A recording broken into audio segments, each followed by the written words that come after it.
We wake up in the morning, we can see. We have food, we have a dog to pet or a cat to kick or a food to eat, and we have it. Why should we be unhappy? I don't understand. What's the point?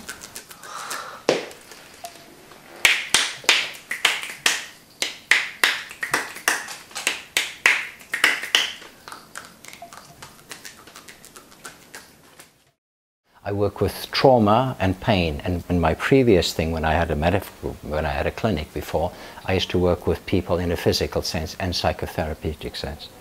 But now I work in a simple way, because looking at drawings, I can translate what it is that they mean, and I can give them a direction as to how they should change what they think. That's what art therapy is about. And you can find very interesting correlations between that. Many, many years ago, people found that people who were very ill, if they were given a creative activity, they became better.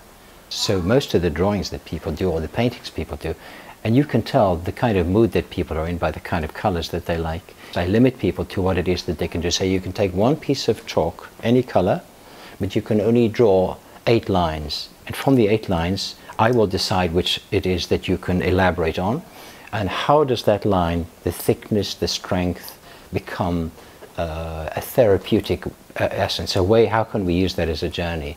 So effectively, by putting people into a situation where they could express what they felt through art, gave me the bridge between the two, because I'm a therapist and a painter.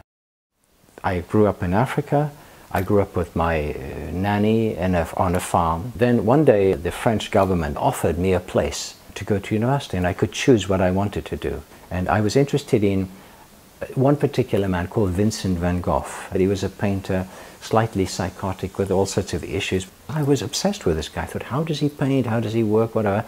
And eventually I wrote a thesis, and what I was interested in is the life and times of Vincent van Gogh. And the reason I started doing psychology and psychotherapy, because I wanted to understand how people thought. Interesting, there's it's so consistent that it's absolutely even and equal. There's nothing here. There's a strange situation of a guy who used to make toys. When his father became ill with some prostate cancer, stomach cancer, he was slowly dying, and the guy couldn't stop working because he had to deliver the toys to get money to pay for his father's treatment. Eventually his father died, and about 6 or 7 months later, the guy, the man who was making the toys, adopted all the things that his father had without a medical condition. He was ill with pain, severe pain, because the guilt that he felt for his father's condition, he was taking on, so he could hardly walk. And they did every medical test, and they found that there was nothing wrong with him. So we worked with him in a very strange way, with a very large sheet of paper, and he would stand inside the paper so that it was like a sheet of paper, and people would draw around him, so he could see himself. But because he couldn't perceive what he looked like, he could never associate the shape that he was with the figure that he thought of himself to be. So we drew and drew until eventually there came a point in which he could establish what it was that he was doing. He was bent double from pain, and by drawing, eventually he straightened up. It was quite interesting, strange case.